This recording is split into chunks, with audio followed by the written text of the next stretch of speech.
Welcome. So thank you all for joining us today for our discussion on food access and food insecurity. I'm Michael Fernandez. I am the director of the American Association for the Advancement of Science's Center for Scientific Evidence and Public Issues. It's a mouthful, also known as the AAAS EPI Center. So by building trusted relationships between scientists and policymakers at all levels of government, the epicenter makes it easier for decision makers to access and use scientific information and for scientists to engage with policymakers at scale. We work to bring clear, concise, and actionable scientific evidence to decision makers. Today's event continues that tradition, but with a new kind of partnership. By working with the Most Policy Initiative, we hope to bring policy-relevant evidence developed in one state to a wider audience. I'm going to turn to Sarah Woods in just a minute to talk a little bit more about MOST, but it includes a fellowship program that makes scientists available to provide information on key policy issues at the requests of the members of the Missouri State Legislature. So during our event today, we're going to be talking about issues around food access and food insecurity, based on science notes that Sarah prepared at the request of members of the Missouri State Legislature. So joining us today will be Elena Rohn, who is an ag economist with the Economics Research Service at the U.S. Department of Agriculture. And she's going to be talking about the Food Access Atlas and other tools that USDA has to help us better understand food access across the country. We'll also hear from Catherine Brinkley, who's Associate Professor in the College of Agriculture and Environmental Sciences at the University of California, Davis. And we'll talk about her research on what works and what doesn't work for establishing grocery stores around the country. And from Sean Park, who's at the Illinois Institute for Rural Affairs at Western Illinois University, and is going to be talking about statewide programs in Illinois aimed at improving food access. And finally, from Kate Mudge, who is with the West Central Initiative in Minnesota, we'll be talking about initiatives aimed primarily at food access in smaller rural communities. So following the presentation from our speakers, I'm going to moderate a brief discussion among the panelists, and then we're going to open it up for questions from the audience. So be ready to ask questions. But first, it's my pleasure to introduce Sarah Woods, who's really our primary partner in crafting this event, and who's going to tell you a little bit more about the work of the MOST Policy Initiative. Hello, everybody. My name is Sarah. I was a fellow at MOST from September 2022 to August 2024.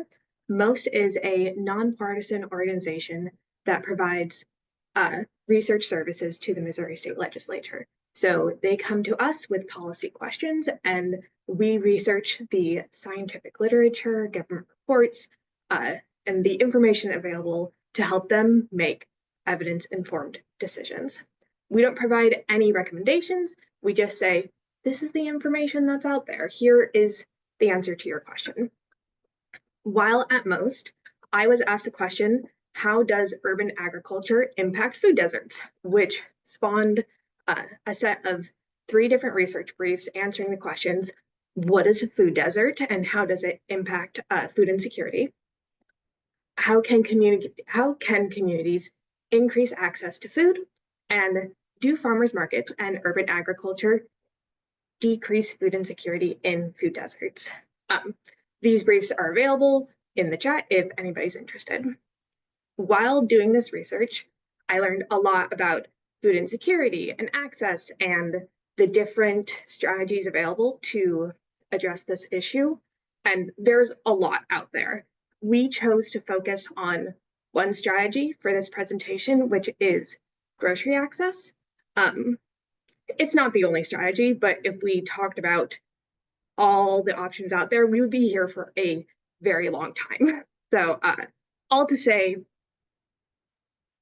there are lots of options. There are lots of great options. We are just focusing in on one, which is grocery stores. Thanks so much, Sarah. You can see why we were excited to be working with the MOST Initiative and with Sarah here. We got a great lineup of speakers, as I said, but just before I turn it over to our first speaker, I want to take 2 minutes to talk about logistics. So as I said, we will open it up for a Q&A from the audience. So we really encourage you to ask questions. We want this to be as interactive as we can, so please ask questions. The way to do that is to post them in using the Q&A box that you see at the bottom of your screen. So those will go to the panelists, and we will try to get to as many of those as we can. I can't guarantee that we can't promise that we will be able to get to all of them, but so if you have questions that you can't get answered, please do reach out to us at the AAAS EPI Center with any follow-up questions, and we'll put our information in the chat.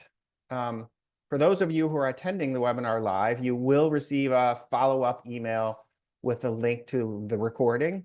And our speaker bios are available on the AAAS EPI Center event web page. So I won't be going into any more detail on who they are. You can read all about them.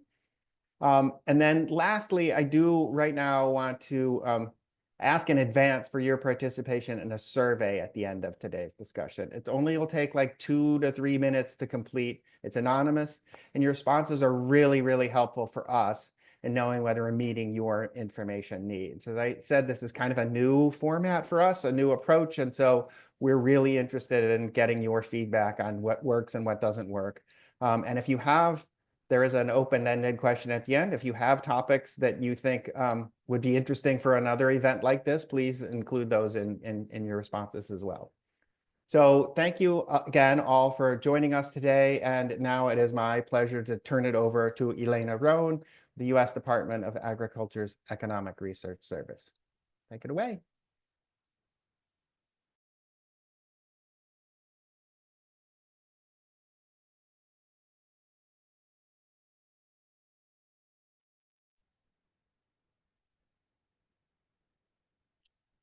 Hello, everyone. I am Elena Rohn. I am an agricultural economist within the Economic Research Service of the Department of Agriculture. And today I have the great honor and privilege to speak to you about taking a closer look at food access. Before I begin, I must note that the findings and conclusions in this presentation are those of myself only and should not be construed to represent any official USDA or U.S. government determination or policy.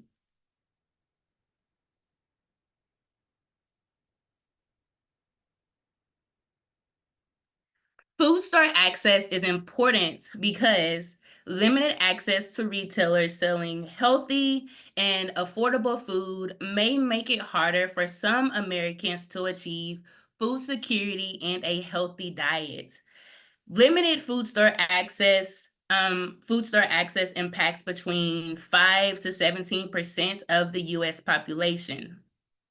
Some determinants of access include, but not limited to, distance to the nearest source of healthy and affordable food, access to a vehicle or other form of transportation, or even limited resources to pay for transportation to get to a food store.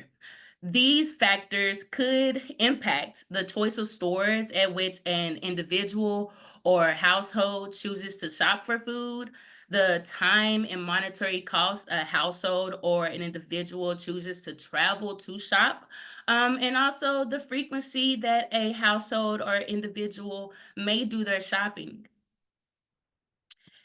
Each of these could reduce food security and diet quality. The Economic Research Service, also known as ERS, has several resources available to assist the public in looking at food access and the food environment. I will be going over one of those today.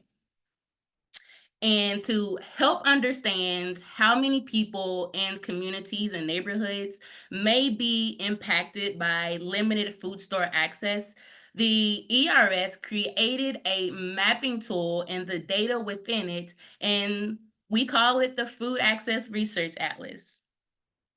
The Atlas allows users to investigate access to food stores at the census tract level using different measures of income, distance to stores, vehicle access, and other relevant indicators such as race and age and ethnicity.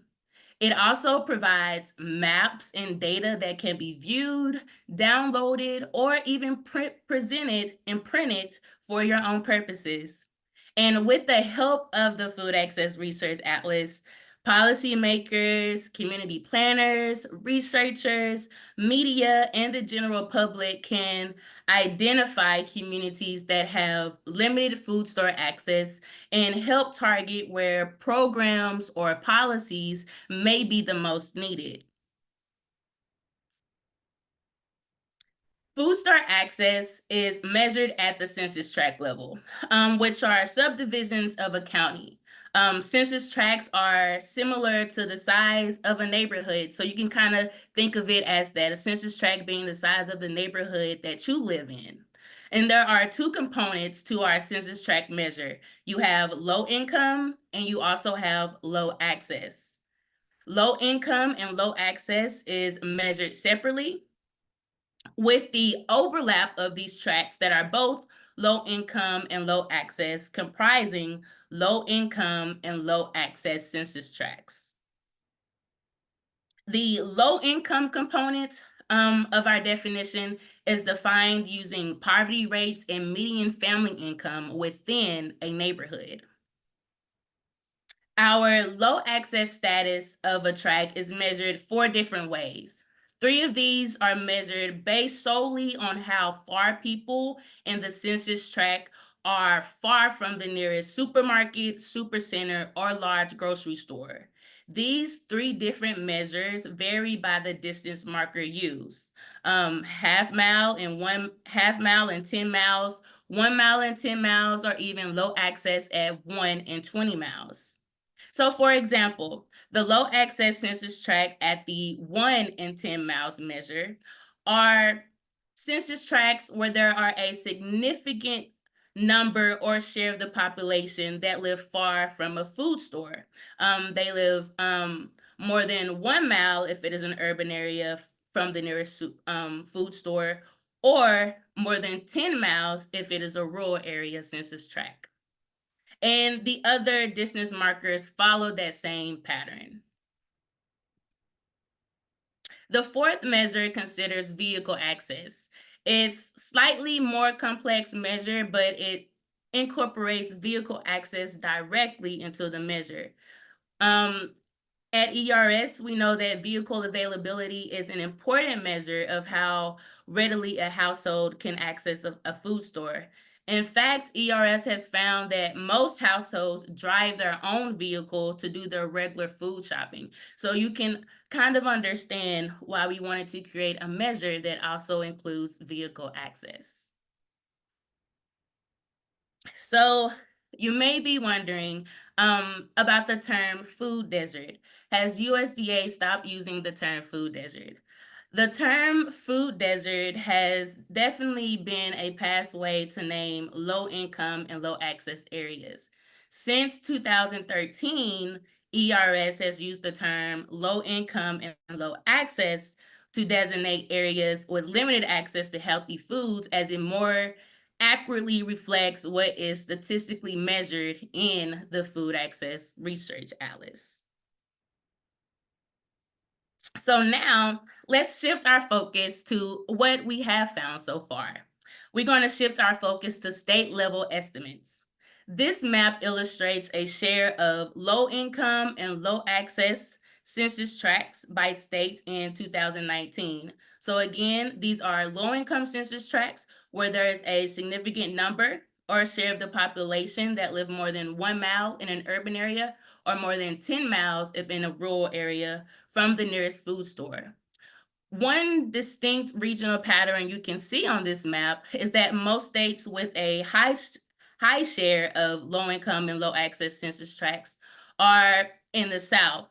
In fact, the state with the greatest share of low income and low access census tracts at the 1 and 10 miles measure is Mississippi, with 32% of its census tracts being low income and low access.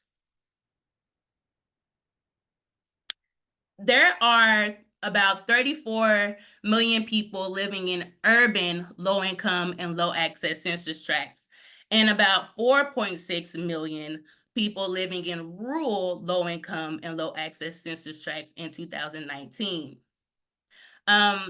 What we have found between the years 2015 and 2019 is that the number of low income and low access census tracts in both urban and rural areas increased ultimately. The number of census tracts classified as low income decreased for both urban and rural areas, and the number of low access census tracts increased in urban census tracts, but not in rural census tracts. Now we shift our focus to different store types. The total number of supercenters, supermarkets, and large grocery stores in the USDA, our directory for the Food Access Research Atlas, we found increased from 44,243 in 2015. It increased to over 45,000 in 2019, or by approximately 2%. Even though the number of supermarkets and large grocery stores increased from 2015 to 2019, the number of supercenters declined by 522 stores. Supermarkets still outnumber other types of large food stores and make up most stores across all census tracts in 2019, accounting for 77% of the total number of stores. This chart shows the percentage growth in the share of stores from 1990 by store type, in rural counties from 1990 to 2015. The researchers of this report, they examined the changing retail food landscape in the United States with a clear focus on rural areas and grocery stores. They found that in rural counties, grocery stores have declined while dollar stores and supercenters have increased steadily.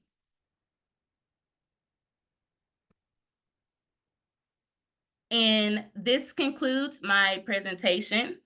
If you would like to know more about ERS or the different resources that we have, please like, share, and follow us. Thank you for this time. Thanks so much, Elena. That was great. It's really good to get a baseline understanding and really to know what the, what the data show. We are next going to turn to Catherine Brinkley. If you want to go ahead and bring your camera up. And I just do want to remind everyone, I think I just saw it in the chat too, but please, you can be entering any questions that you have into the Q&A box right now, or as people are speaking, if a question occurs to you, go ahead and put it in the chat. Thanks very much, and go ahead, Catherine. All right, so all that lovely data that Elena shared from USDA is what I, as a researcher, use to evaluate food access and health. So, let's see, hopefully you all can see my slides. I'm going to walk you through a little bit of the history of this term food desert and some of the interventions that have been piloted, and then we'll talk a little bit about impacts on health and some future considerations, which we can circle back to at the end of the panel. So just to start, I want to note that grocery store access is not synonymous with food security or food access.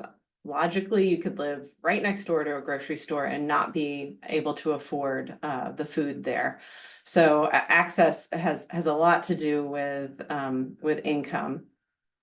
That said, grocery stores are more than just food access. They signal economic development in a neighborhood, investment. They offer employment, ATMs, pharmacies, and additional services. So I'm the focus on whether or not a neighborhood has a grocery store is still worth it, but it's I just want us to disambiguate food insecurity and grocery store access in our minds as we move forward to talk about grocery store access. And these two maps below help make that spatially clear. So on the left, you can see the percent of low-income households that are more than a mile away from a grocery store, with darker colors being a greater percentage of households that live further from grocery stores.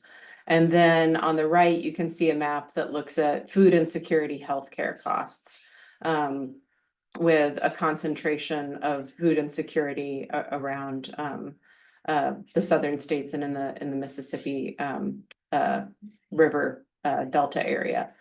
So just right off the bat, you can see that there's not a strong spatial correlation there.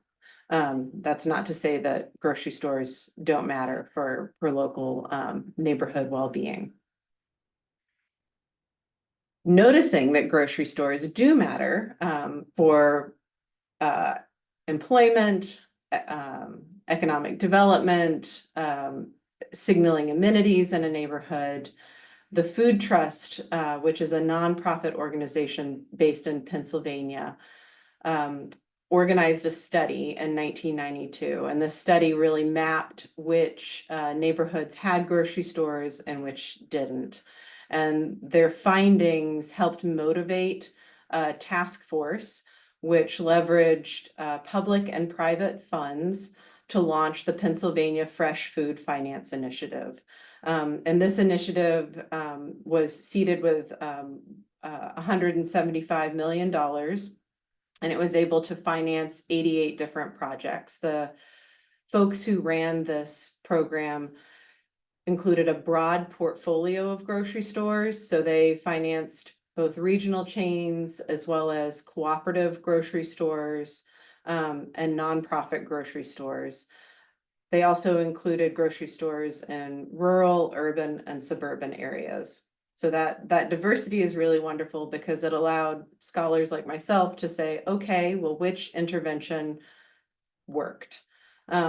In some, the Food Trust noted that they brought over 5,000 jobs with this initiative and 1.67 million square feet of new commercial space that wouldn't have been there. So based on this effort in Pennsylvania, the federal government launched their Healthy Food Financing Initiative. So instead of the Pennsylvania, this is now national, which allocated funding from the Farm Bill. And the idea was that this public-private partnership was going to provide 250 new supermarkets in food deserts. However, that effort fell short of its goal. It implemented only a quarter of the new grocery stores that were promised. And what was worse is that many supermarkets opened and then they closed. So there was an influx of public funding. In some cases, local governments used eminent domain to provide land to establish a new store. The store would open a few months later, or even a year later, the store would close. So there's this question of what interventions work and how long can they work. My colleague, Ben Krissinger, who's at Tufts now, started mapping new supermarkets and food deserts. And this is the map that's on the right here in 2016. And you can see just right off the bat here that the Pennsylvania initiative created a cluster of new interventions. So this already should signal that this public-private partnership and coalition that really aimed to establish new supermarkets in food deserts was successful compared to the nation writ large. However, when you compare that hotspot in Pennsylvania with the map that Elena showed you earlier, and which you're seeing again now in the top here on the left of where there are food deserts, you notice that they don't spatially correlate. So the new supermarkets are established in places where there's a strong coalition that is helping finance their establishment, not necessarily in places where there are a lot of food deserts, nor are where the new supermarkets established in places in the country with high diet-related health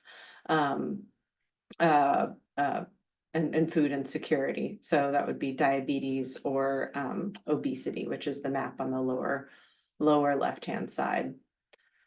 So one of the questions that Benjamin Christinger and I had was, when a new supermarket is established in a food desert, when does it have staying power? So in order to answer this question, we tracked new supermarket interventions in food deserts and noted who helped get them started. So was it local government, state, nonprofit, regional chain, national chain, cooperative, funding that was involved in getting them started, and then the timeline to open. So this is the map that I'm showing you here, and it's from a publication from 2019 in the Journal of Public Affairs. And you can see the green dots across the country are supermarkets that were located in food deserts and are still open. And then there were several planned interventions that were still in progress. There were also many that never started, and then many that also opened and closed. So of the 71 planned interventions, we found that nearly half of the commercially driven and 1/3 of the government initiated supermarkets resulted in canceled plans or closed stores.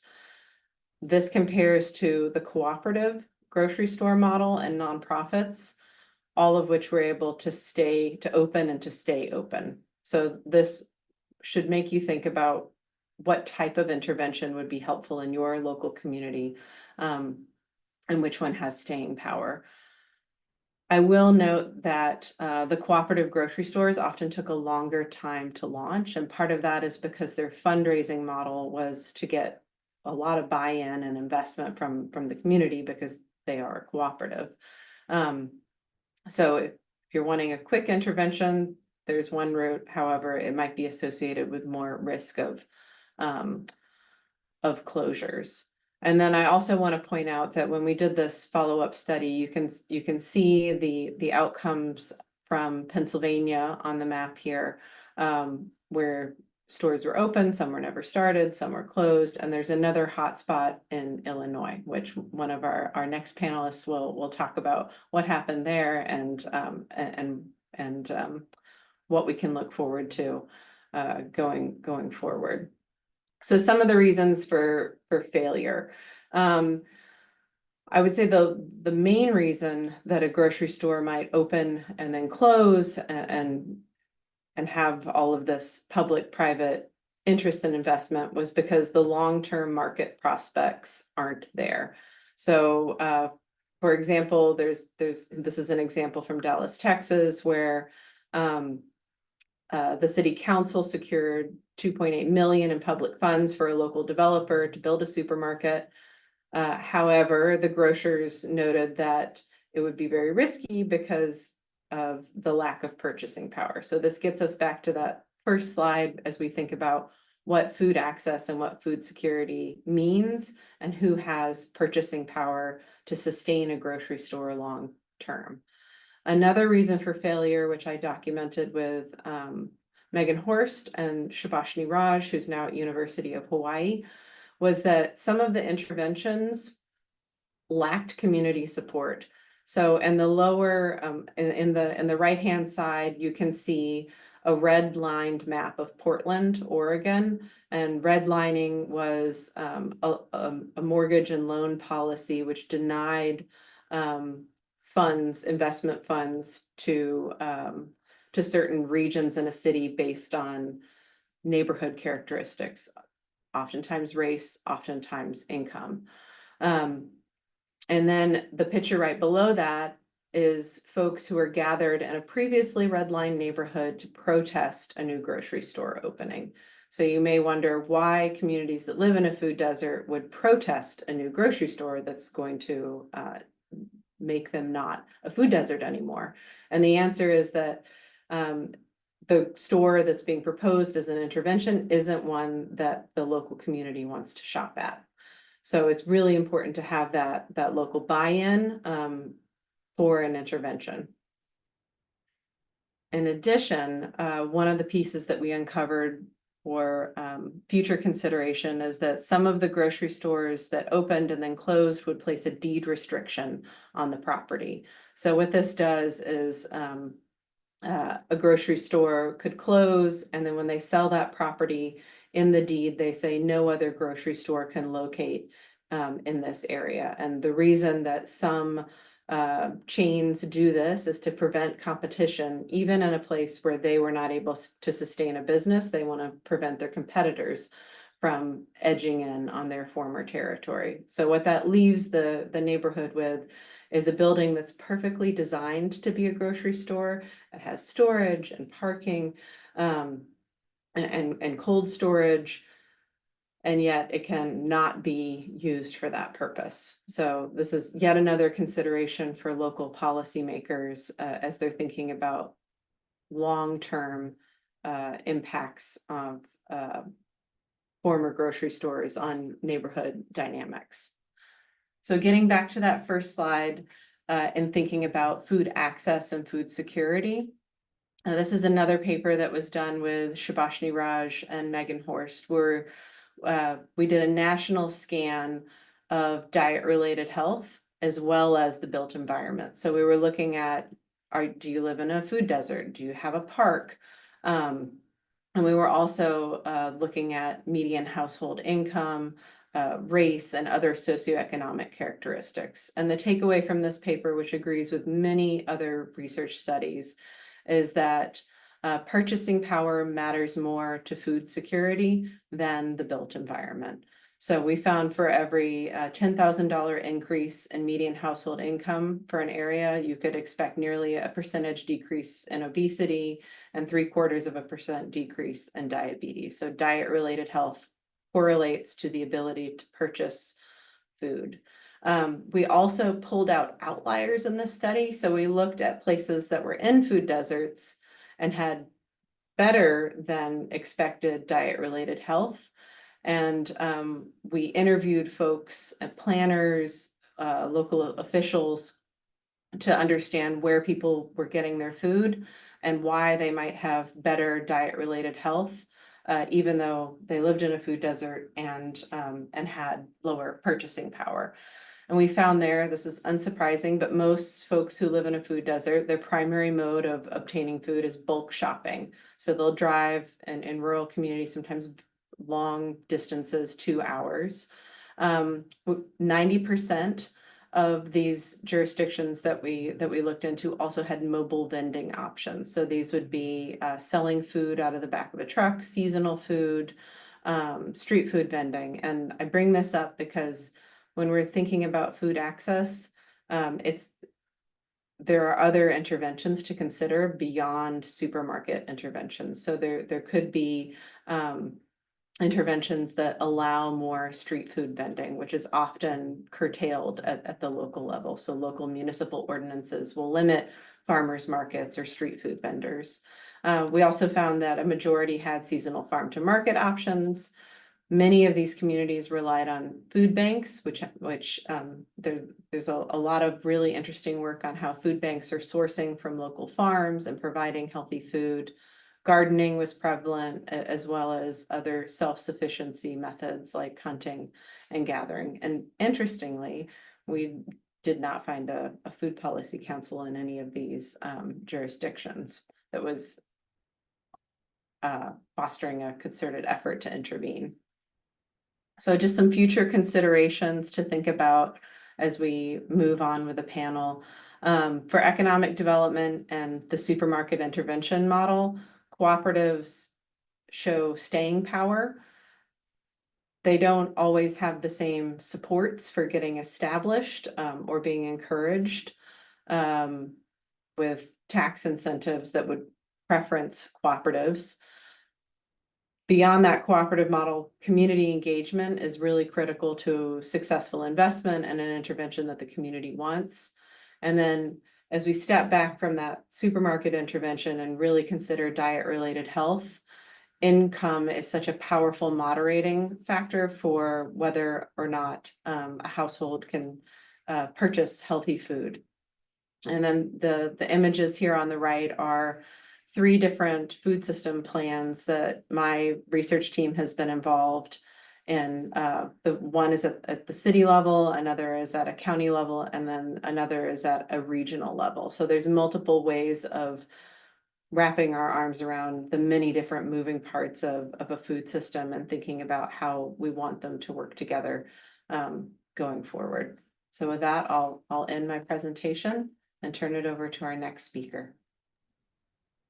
Thank you so much. That was terrific. Lots of really good information there and lots of food for thought as well, and things that we can talk about more. So up next, we have Sean Park, the Illinois Institute for Rural Affairs at Western Illinois University. Thanks, Sean. Yeah, boy, that was really great. I could go over Catherine's presentation for 2 hours myself. So let me see here. Just gotta get to where I can share my slides. There we go. Okay, is that good for everybody? Yes. Okay, great. So I'm going to talk a little bit about the Illinois Grocery Initiative and how it was developed. So like I say, so many touchstones with what Catherine has said that I see in the field. But what it is, we're providing retail food access in Illinois for food deserts. And as she mentioned, there's a difference between retail food access and food insecurity. It's a geographical thing, whereas food access is, or food insecurity is often a monetary issue.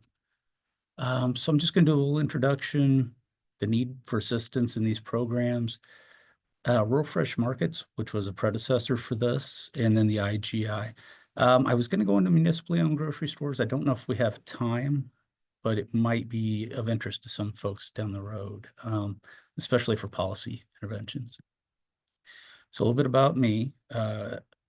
As Michael mentioned, I'm with the Illinois Institute for Rural Affairs at Western Illinois University, and that's a community and economic development organization, governor mandated in 1989, I believe. My background's in economics, and I'm working on public administration now. I'm a program manager for the Value Added Sustainable Development Center here, and that's a big title, which means we can do a lot of stuff that fits inside that, which is nice. But more relevant, I think, is I was a grocery store owner and operator for 10 years, and I worked in Walgreen operations for 7 years. So a little bit of corporate, a little bit of independent owned. One of the things that I wanted to show for the need for assistance. So there's several reasons why these independent stores are closing. Some of the key reasons for this are declining population. We see that in rural areas, but it's also in the inner cities where there's high crime. As soon as people can leave, they do. That makes it tough for a business to go without that revenue. Extended drive time. This is one of my favorites, just because I'm kind of a car guy, so I really like this graphic. But if you think back to 1969, as Catherine said, some of them are driving 2 hours to get their food. Well, cars were a little different in 69, so they're a lot more comfortable now, and that drive time that we're doing is quite a bit longer too. And that's mostly a rural issue, but community disinvestment, as she mentioned, and the redlining, very relevant to the urban areas. And then another one is the wholesale market pricing.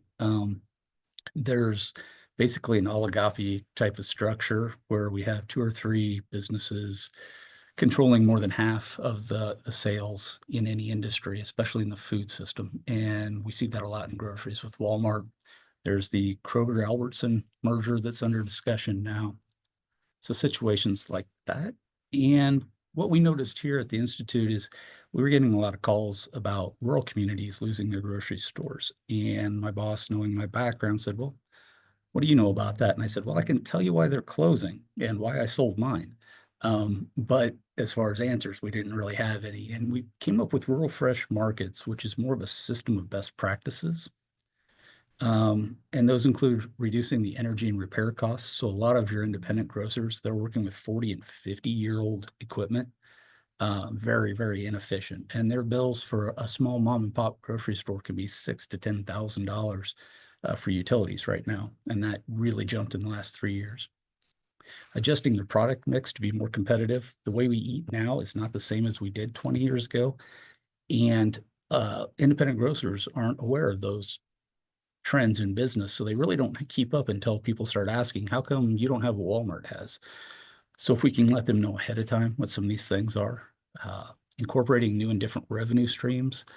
So sometimes when the population shrinks, the building's too big for the sales they have, we incorporate another partner maybe inside that building. Could be healthcare, could be something else, but it generates more revenue for the location to cover the bills. And then finally, reduce financing by using cooperative strategies or government programs. And that's kind of where we're at here. And as Catherine mentioned, cooperatives take a lot longer to get off the ground. We have the Illinois Co-op Development Center in my department. But once they're established, they really do have a longer term, especially for an independent store. So it's a good model, very difficult to get going though. So the Illinois Grocery Initiative, it's a state-funded program. The first year it was 20 million, the next year's 10. I'm not sure if we're going to receive funding after that. I think it's more of a wait and see kind of thing, but it has some key components. First is a grant for equipment upgrades, and that's for existing stores that should they close, they will create a food desert. And as I mentioned, that's designed to get rid of the older equipment that they have on hand that's very inefficient. So that helps help their bottom line and keep them open. So it's a little bit about the environment, but it's largely about that bottom line. You never see a big box store or supermarket with 40-year-old equipment, right? So we're competing against them, kind of levels the playing field. And the other is we just got done Monday actually with our second round of new grocery store grants. And those are for locations that are already a food desert. And as Alana said, we use that map quite a bit that she highlighted, along with a few other techniques that we do to determine the need for each community. And it is based on income and several other factors. There are two other components to this grocery initiative. One of them is a food access report, which we're working on now. And the other is the technical assistance that went into it. And some of the takeaways have a lot to do with that. So yeah, for the program, this is for the food desert startup program. They have to be in a food desert. They have to have less than 30% of their revenue from alcohol and tobacco sales. They need to be, and this is a little vague, stores will be best classified as supermarket or other grocery retailer. That's a self-reported statistic, so it's a little vague, but the idea is they're looking for full service grocery stores. Stores have to accept SNAP and WIC, so EBT benefits. And stores must contribute to the diversity of fresh foods available in the community. And we try to look for culturally relevant foods for those areas as well. So out of our program, some key takeaways here. The first is technical assistance is huge. When we went into the program originally, it was set up through the same department that does a lot of municipal and nonprofit grants. And they assumed that everybody in a grocery store had a SAMS number and what we call a GATA. That's our state's registration. First round of equipment grants, 60% of people didn't make it through the portal to get into the application. So we changed a lot there for the food desert startup grant, and we're getting ready to do our second equipment grant. So there's a lot more technical assistance helping them apply. But I think more importantly, and Catherine had a lot of statistics about the longevity of the programs, technical assistance is key from the time that we start funding the program until it's really well established. And a lot of times, if we're talking about nonprofits that are receiving the funding or new business owners, if they don't have that background and they don't know how difficult this is, the grocery store, supermarket industry is a 1% net profit margin. So if you try to think of any other public program that has a 1% margin of error, it'd be pretty hard to do, right? So having someone with not only technical assistance, but very specific technical assistance on running a store is really, really important. We're about ready to find that out ourselves because we're starting to release the first round of funding and stores are being created. Operating capital is another one.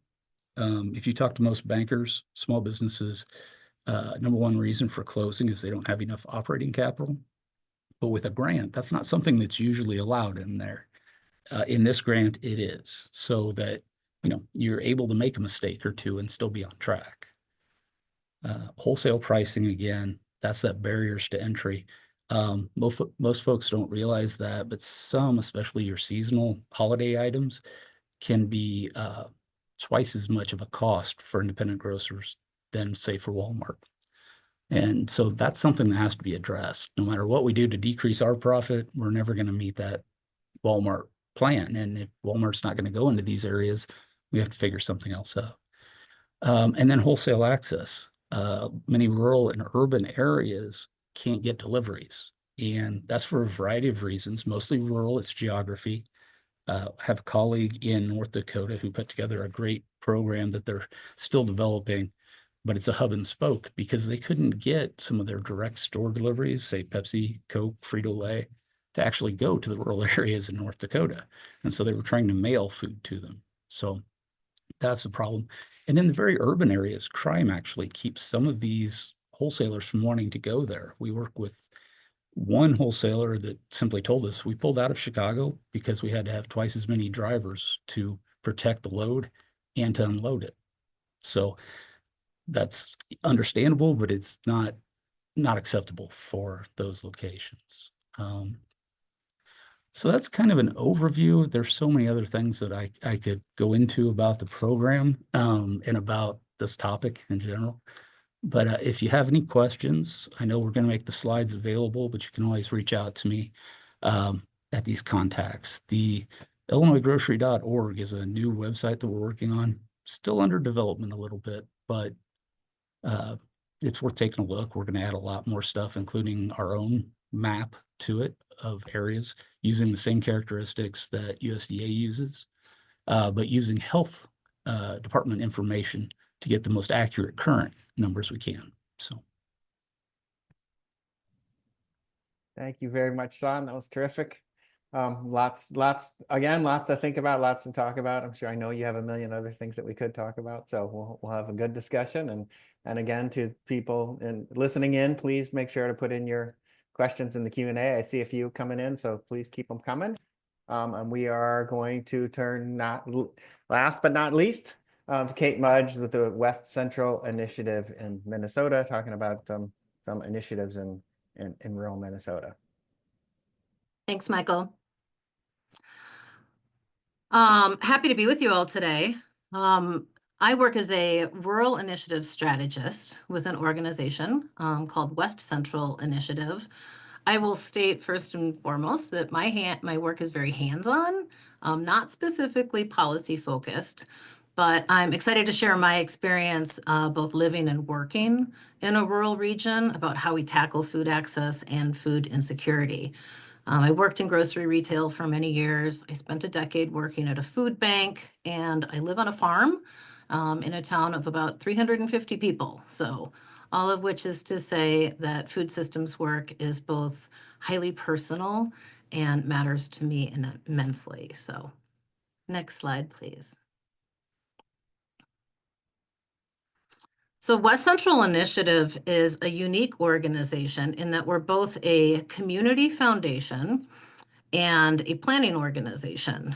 And we have 6 different initiative foundations here in Minnesota, all of which arose out of the farm crisis in the 80s. And simply put, we are here to improve the West Central Minnesota region through funding and programs and technical assistance. And our philosophy is that a vibrant and inclusive and sustainable world can start here in our region. We do lending for small businesses and startups. So we do community planning. We do a lot of technical assistance on rural initiatives, including early childhood, welcoming new Americans, and democracy. Next slide, please. And as a community foundation, we work directly then with communities to support their efforts and projects that are most important to them. My specific focus area is in food and farms. So I was just wanting to spend some time talking to you what this looks like through our work and the programs in our regions that impact both access to food and how we are working to provide more food to people who need it most. Next slide, please.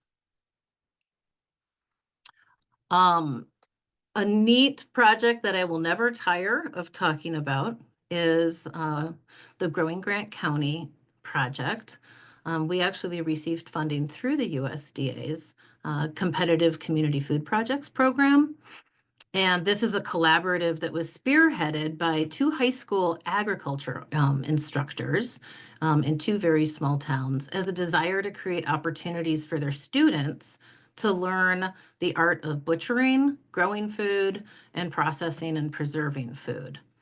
And the focused on increasing the availability of nutritious food for low-income folks in Grant County, as well through education, food production, reducing food waste, and supporting our local food systems. Next slide, please. And so what does this really look like? Well, we have a mobile food processing trailer that is shared by the schools, and this is where butchering takes place. Both of the schools have built out greenhouses and orchards and gardens, and given that we're a rural area, and 60% of our land is in ag, we're also developing a gleaning program. And all of the food that is gleaned, grown, and processed is then donated to our local food shelf. So our goal is to create a holistic food system that really supplies the local food products to those in need. Next slide, please.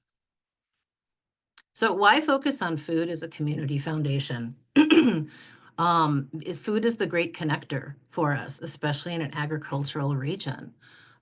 We created a regional food council that was guided by the work that we did by creating a 5-year regional food plan. Lots of partners were involved, but essentially we knew that we needed a map so that we could understand what important projects were already in existence in our area and to actually have some tangible goals to work towards, which include increasing just the coordination of our food system, increasing access to food, and increasing local production, particularly of food for humans rather than animals or energy production. Next slide, please. And farm transition. You can't talk about food without talking about farms. Therefore, we are a partner with Farmland Access Hub. Partners include nonprofits, government agencies, local companies, private citizens. Again, in our region, 60% of our land use is in ag. It's also expected that about 60% of farmers are going to be retiring in the next 10 years. So the question becomes, how does farmland stay in production and where are our next generation of farmers? So we're really working closely with Farmland Access Hub and through them to connect retiring farmers with new farmers or farmers that are looking to expand, and also looking at other models for farming for new farmers, such as cooperatives and farm incubators. And since we're all talking about retail and rural or grocers here, a big part of my work is to support rural grocers in our region. We recently received funding through the University of Minnesota Extension, which for years has been doing really interesting, neat work in this space. Our program that's going to be running for the next 2 years is called Support Our Stores. And just like Sean mentioned, we felt that there needed to be very specific technical assistance support for rural grocers, given that rural grocers have some very unique needs and that they're not often met. This could include transition support for those. Just like farmers, we're looking at losing 50 to 60% of our grocery store owners. And what does that mean for a small town when you lose your anchor store in your community? So that technical assistance support includes going into stores, providing store assessments, hand-in-hand grant writing support for new equipment.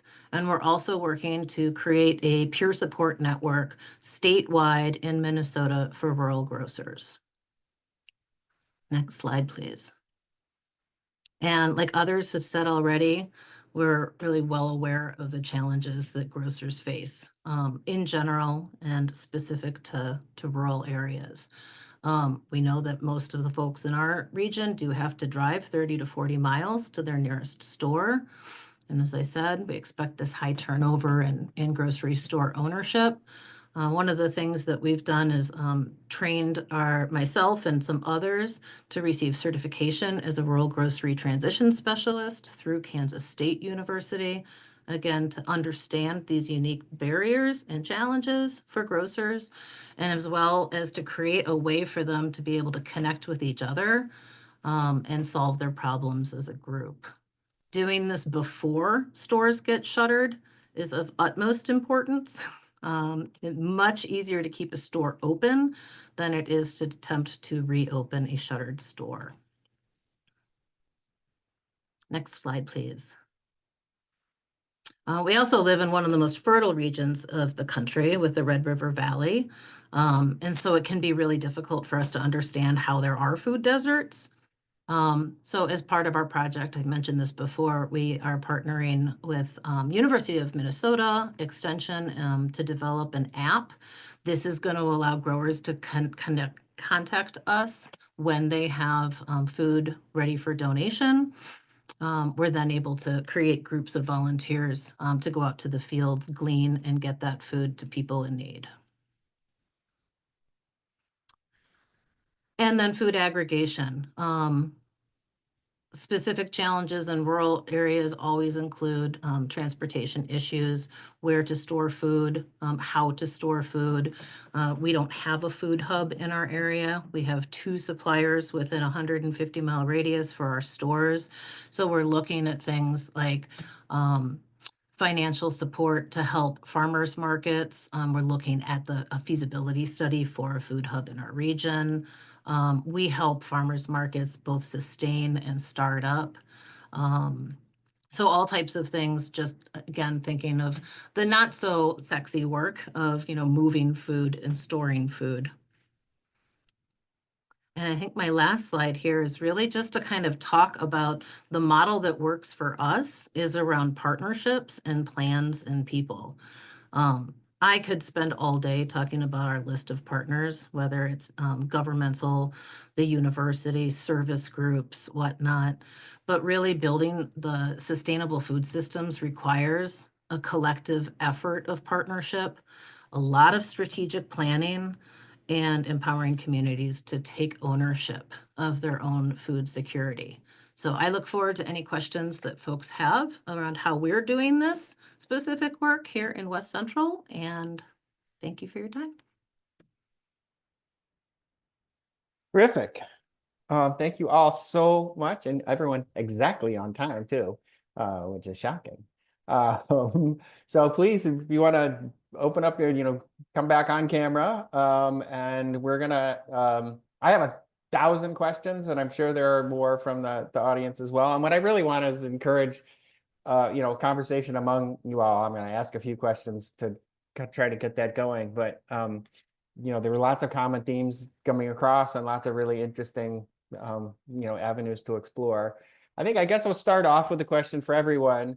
One of the things we heard in a number of ways is about the, sort of increased consolidation in the food supply in general, and particularly in terms of retail grocery over the last, few decades. People probably, you all and people in our audience may have seen a story that related to this question in the Atlantic in the last couple of days. So what avenues for intervention, I know we've heard some of them, but do you see as being the most fruitful for establishing and keeping grocery stores in underserved communities? And I know, Sean, you had mentioned something early in your talk about you weren't sure whether you were going to have time to talk about municipal ownership. I'd love to hear about that too. I don't know if this is the right question for that, if that's the right answer for this question, but I open the floor to all of you. Yeah, that's a good question all by itself. So that's something that's been looked at, especially in Illinois. The Grocery Initiative is a unique grant in that way. It actually is available for cities, nonprofits, cooperatives, and individual business owners. which there's not a lot of grants for individual business owners in general. And so there's been a lot of talk about it. There's actually the best examples are rural places in Kansas. So the Rural Grocery Initiative there has some really good case studies there. We're looking at it here, and the city of Chicago talked about it too. My best example of that, though, in my mind, the way it works the best is where the community owns the facility, owns the equipment even, so that a special use 1%, 0.5% tax can be used to update that stuff. And then they put out a bid for an operator inside there. And the example I've been using is with a lot of rural emergency services. Maybe the buildings, facilities themselves are owned by the municipality, but they lease out to, say, an EMT crew that has, because it's a very specific, very technical field. They know these guys have the training. So that's a possibility. And what it does do is, like Catherine said, that non-compete clause on the building when it closes, that's not there. It's owned by the city. So all they do is put another bid out, and they're flexible as to how much they charge for a lease in there. So we've got several communities looking at it, but it's like I say, it's a big question how it's going to work. So Great, thanks. Other thoughts, not just about that, but about broadly speaking, in the face of this consolidation, what do you all see as fruitful kinds of interventions? I'll chime in here. Here in Minnesota, again, through the Minnesota Department of Ag, we have a program called the Good Food Access Fund. And it specifically provides funds to grocery stores for store improvements and equipment. There's never enough funding as requested, particularly on the older, smaller stores that could really benefit from updated, more energy efficient refrigeration or coolers. So helping folks access those grant funds has been really helpful. We are seeing more cooperative ownership of small town grocery stores throughout Minnesota. And then also when it comes to that technical assistance piece, when we do store assessments, we're talking to folks about specialization and recognizing that maybe a small town doesn't need to have a robust produce selection because down the road, 20 miles, you're gonna, people are shopping at their Walmart or an Aldi. So we really see a lot of success from that personalized technical assistance to say what does actually sell really well is local meats. Seeing more and more folks look, or just specialty type of items depending on the community, and really kind of keeping that community ownership front and center. People want their store and they are willing to pay a bit more. But you just have to have the types of products that people need and accessible that makes sense for both customer and store owners. So anyone else want to jump in on this one? Yes, I would like to add something. I would just like Please. to piggyback off on what Kate had mentioned. While I can't speak to the best interventions, I will say that, there's not a one size fit all method. What may work for one community may not work for another. Also, rural and urban areas may have different solutions or different interventions. For example, as I mentioned before, ERS has found that most households drive their own vehicle to do their own regular food shopping. And we've also found that most households also bypass their closest store to shop at a store that's further away. So just because, a new store may come into an area, that may not necessarily have a quick impact on that community. So to Kate's point, I believe that education, income, and also consumer preferences play a larger role in where a person may choose to shop.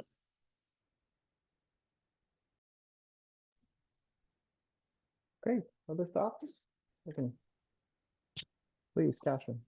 I'll just note that some of the bigger trends, the longer trends with consolidation, mean that smaller farms are squeezed out of farming because they can't make, they just can't make it make financial sense. And larger farms are continually struggling with their profit margins because the contracts that they have are designed to, to make other folks money, not necessarily the farm. So that creates all kinds of ripple effects in land markets as smaller farms go out of business, or as smaller farms, particularly on the urban edge, try and innovate. And so I think we've seen a lot of really interesting solutions with that are not grocery store bound, but are food hubs, buyers clubs, community supported agriculture, farmers markets, local food purchasing agreements, even with large scale buyers like the University of California or municipal governments. So there, another example would be food banks, which contract with smaller farms, which has the added benefit of financially supporting oftentimes organic, healthy food for food insecure folks. And where those farms can donate to a food bank, they can use that tax write-off as well to help their bottom line. So there's a whole suite of different ways of going about it. But as Kate noted, it's going to take a bunch of different regional players thinking really hard about their specific region and how they want to assemble all these solutions as they face increased consolidation. Yeah, and that one of the things that I heard in multiple answers and multiple in your presentations is really the importance of kind of the community support, the community buy-in, making sure that we understand the needs. And so I'm really curious about how you all think about how the best ways to engage with communities to make sure that the interventions are actually meeting their needs and what they want. Yeah, I found that out myself kind of the hard way. So there, there is a difference between some of the rural farm areas that I grew up in and that we work with, in that income levels are not homogeneous. There's some folks who you may have 20% subsidized lunch, but you might also have the town doctor, or you might have the circuit clerk judge. So when we were raising money in those areas, it wasn't as hard. The social capital, though, in persistent poverty areas, I learned the hard way. It's very, very tough because there's a survivor mentality there. And something like a co-op means we're all pulling together. And that's completely the opposite of where they've been for the last 50 years, right? So for instance, raising funds in those areas from the community, really tough. Getting people who have free time even to show up for meetings and things, really tough. So that has been kind of a challenge. And then as we moved into urban areas, it's exactly the same there too. So that's a different challenge. But yeah, I was interested when Catherine showed that, where they weren't actually supporting it. We've kind of seen that too, and it's a strange dynamic, but it's persistent poverty kind of leads everybody to protect themselves first.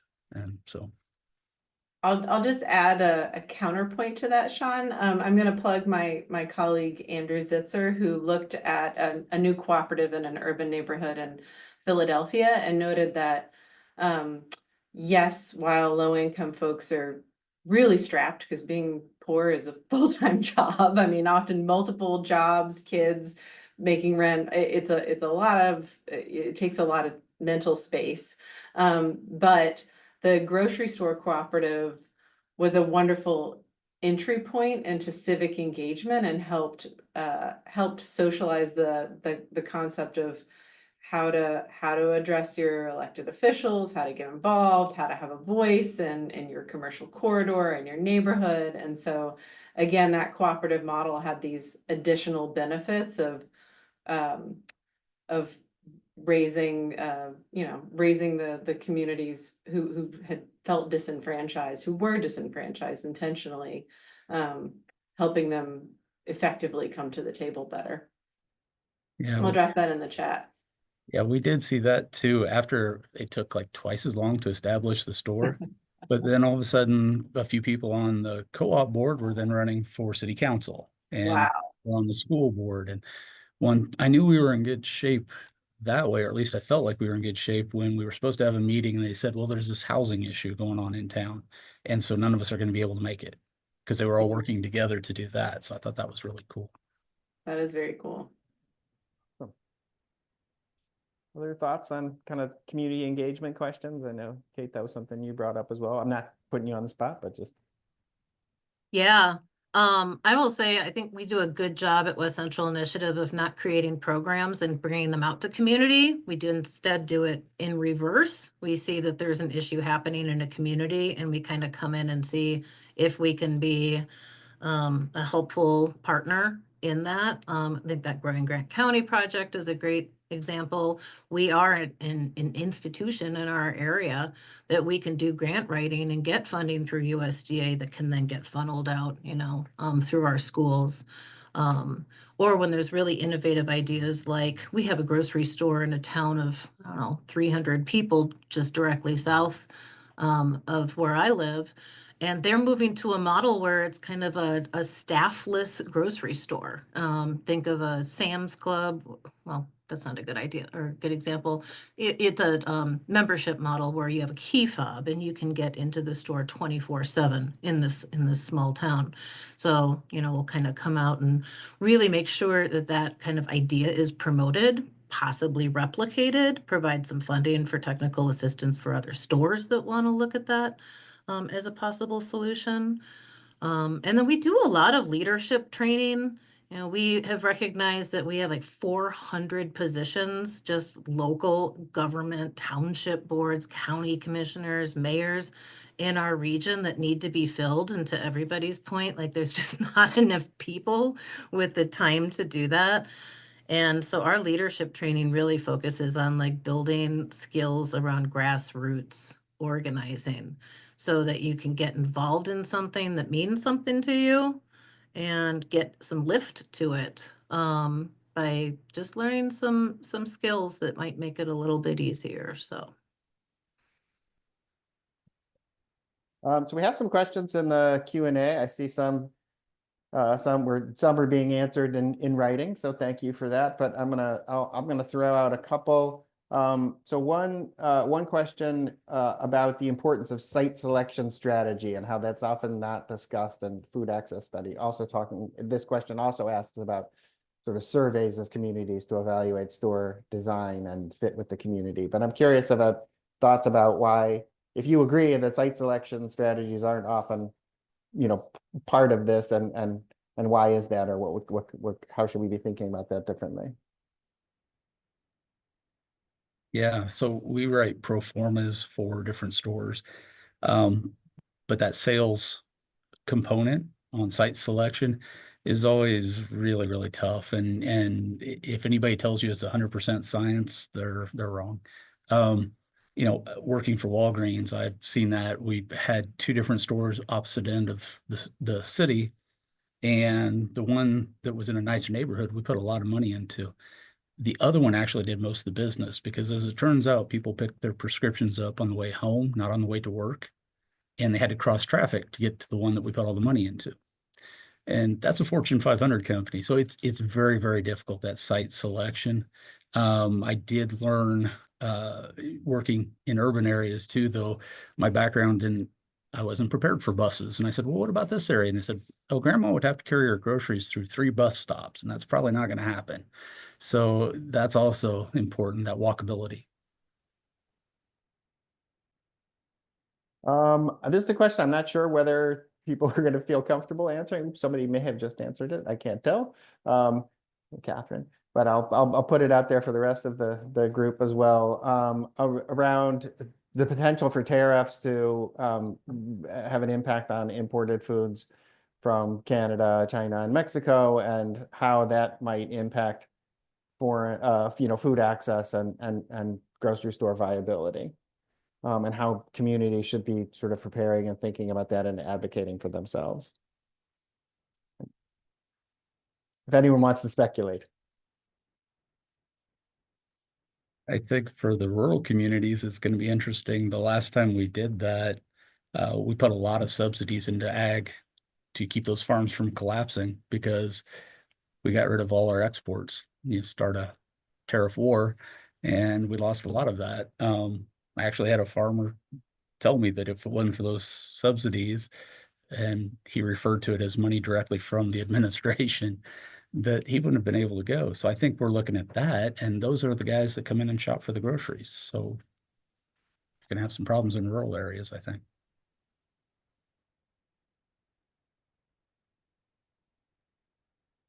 Um, Uh, I will just Sorry. concur with Sean on that. And one of our strategies has always been to create more local food opportunities in our region. We have the soil to do it, we have the growers to do it, we have the land to do it. And so that remains our focus around some resiliency to get people to understand the ease of which it is to grow your food, to really put a lot of money into gardens, into small scale farming operations, into sustainable agricultural practices, so that we have our soil that can continue to provide a sustenance. So it's my cheater answer of saying that we look to the future to be a little bit more self-secure, recognizing that, yes, there's going to be some issues if these tariffs go through for everybody, so. I can Kate's sorry. comment there that I think in times of high food prices or scarcity, there is this trend to go grow your own food or chickens in your backyard. I mean, there are wartime efforts at victory gardens. I think it's a little bit different when the messaging, where the messaging is coming from, if it's federal government that's rallying everyone to do victory gardens, or if it's, a state initiative or a local initiative. So, as Kate pointed out, some places have food systems plans and they've been thinking hard about these efforts already, whereas others have not yet put plans in place. And those plans need to do everything from think about farmland preservation and conservation easements as the margins for farming are slim, as well as food access and how consumers are gonna be able to purchase healthy diets.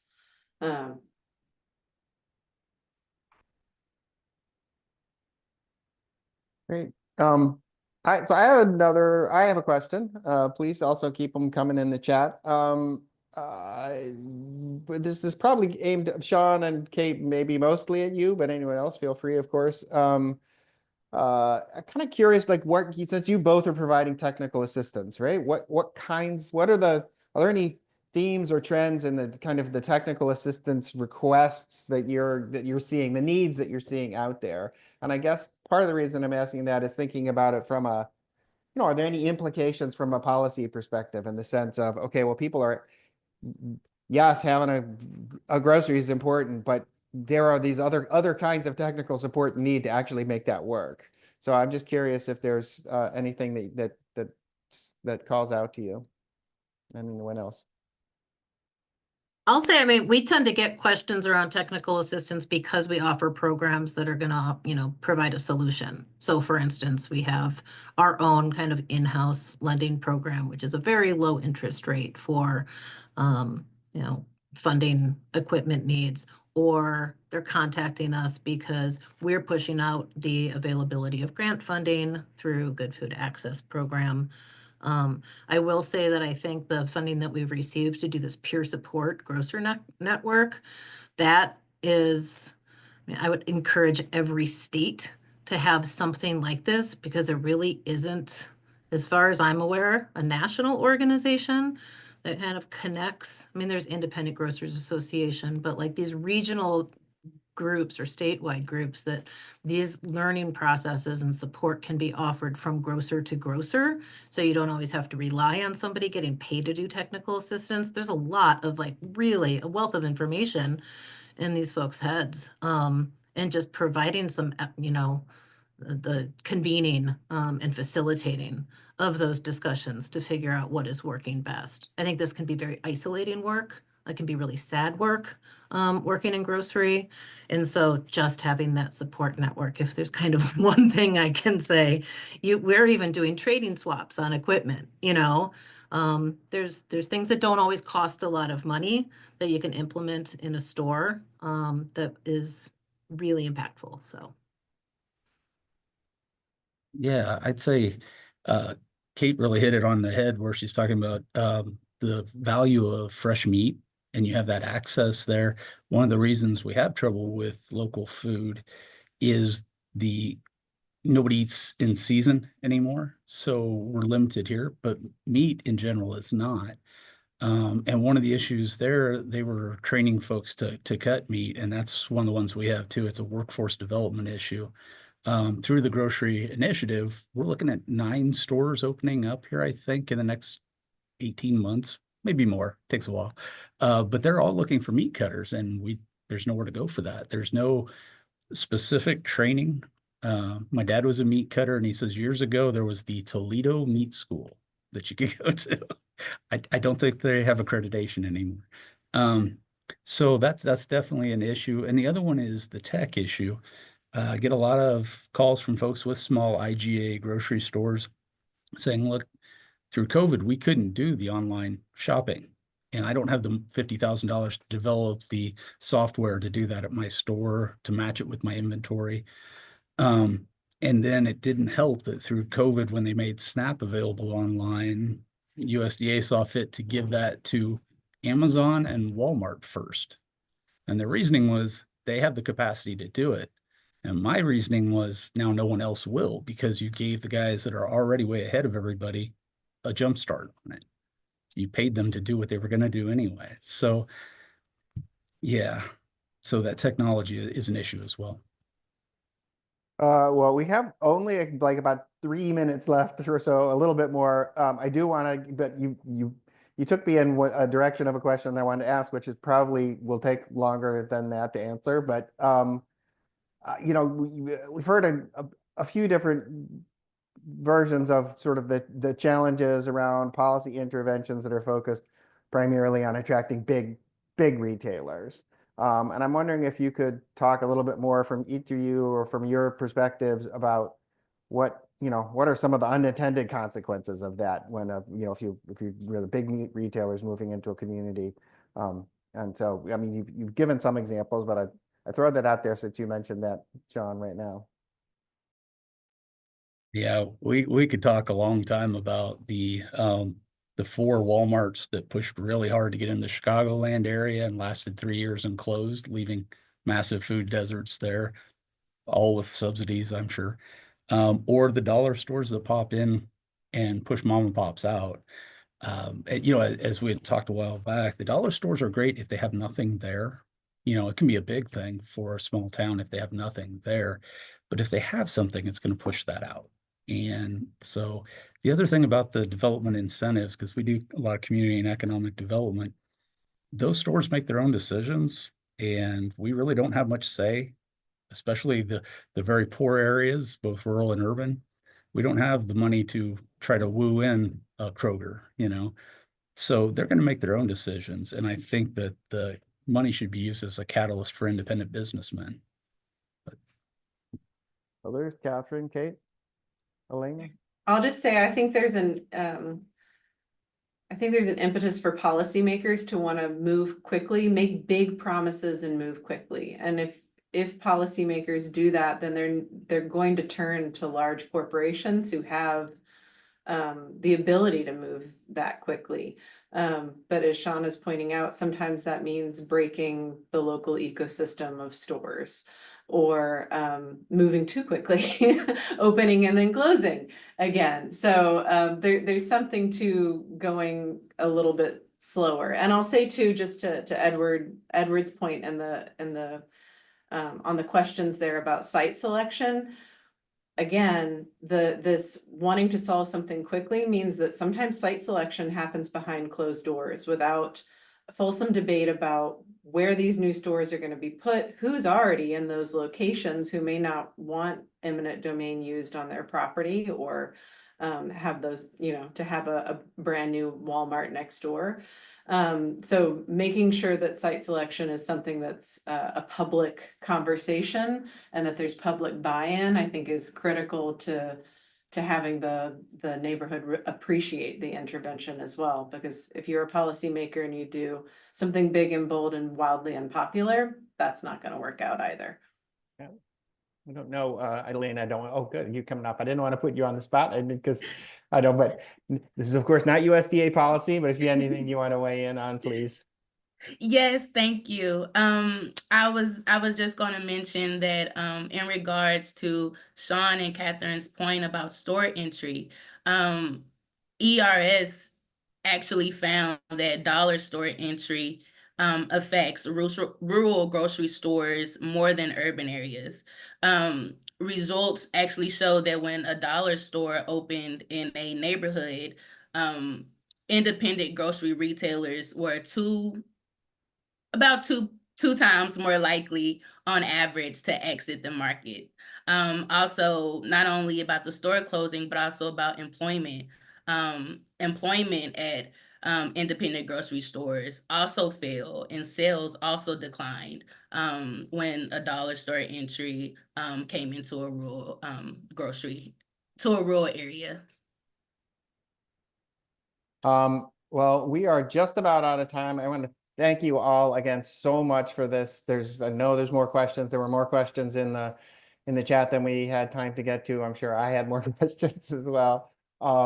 I really, really appreciate it. I think for everyone thinking about this issue, there's obviously, I think there's a lot of food for thought here. No pun intended. But really, I think you know, there's a lot to be thinking about that. Oh yeah, having grocery stores in places where there aren't, and that access question is really important. But there's a lot of subtleties to that, and thinking about it. And there's a lot of infrastructure and other sorts of support necessary. So just thinking about, oh, we're going to get this store in here, and then it's everything. That's all that's necessary. I think we heard a lot about what else is necessary. So it's a lot of things to think about, but a lot of interesting evidence and data around what kinds of interventions are available and what kinds of interventions work and don't work and why. So I hope everyone will take advantage of that.